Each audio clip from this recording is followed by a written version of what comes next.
May pagkakataon ba na sobrang handa ka na para sa isang malaking laban sa buhay, handa ka na sa negosyo, trabaho, promotion, o bagong oportunidad, pero parang may pinapahinto muna sa iyo ang Diyos?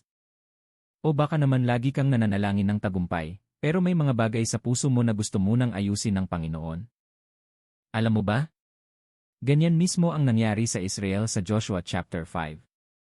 Sa Joshua chapter 5 verse 9 sinabi, "Sa araw na ito ay inalis ko na sa inyo ang kahihiyan ng Ehipto." Sa Joshua chapter 5 verse 14 sinabi, "Ako ang pinuno ng hukbo ng Panginoon, ngayon ay naparito ako." Kakatawid pa lang ng Israel sa Ilog Jordan. Nasa harapan na nila ang Jericho, ang unang malaking lungsod na kailangan nilang sakupin.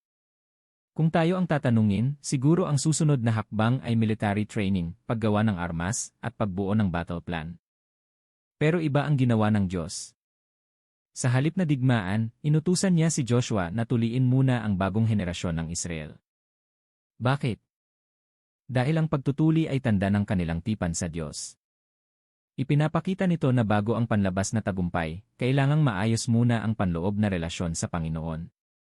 Pagkatapos nito, ipinagdiwang nila ang Paskwa upang alalahanin na bago sila naging mananakop, sila muna ay mga taong iniligtas ng Diyos. At pagkatapos nilang kumain ng bunga ng lupang pangako, tumigil ang mana.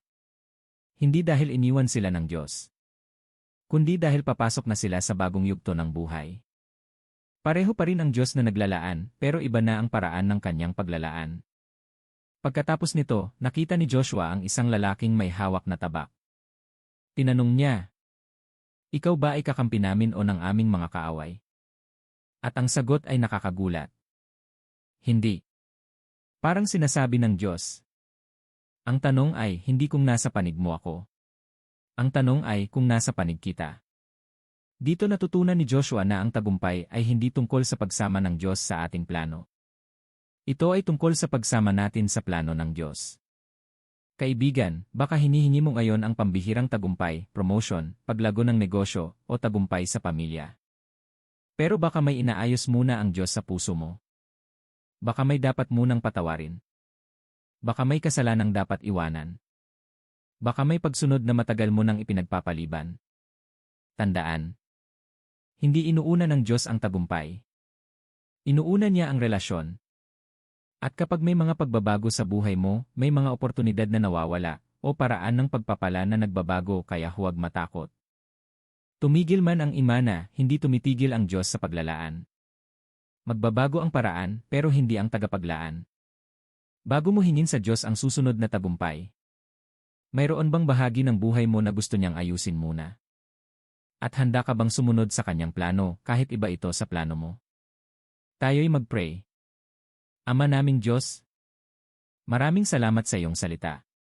Tulungan mo akong maunawaan na ang tunay na tagumpay ay nagsisimula sa tamang relasyon sa iyo. Kung may mga bahagi ng buhay ko na hindi naayon sa iyong kalooban, ituro mo ito sa akin at bigyan mo ako ng lakas upang sumunod.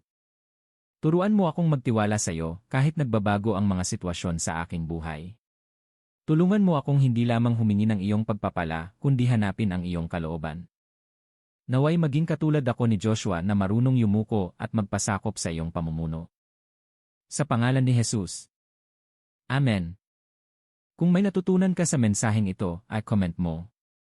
Panginoon, isama mo ako sa iyong plano. At kung may kakilala kang dumadaan sa panahon ng paghihintay o paghahanda bago ang kanilang pambihirang tagumpay, share mo ito sa kanila.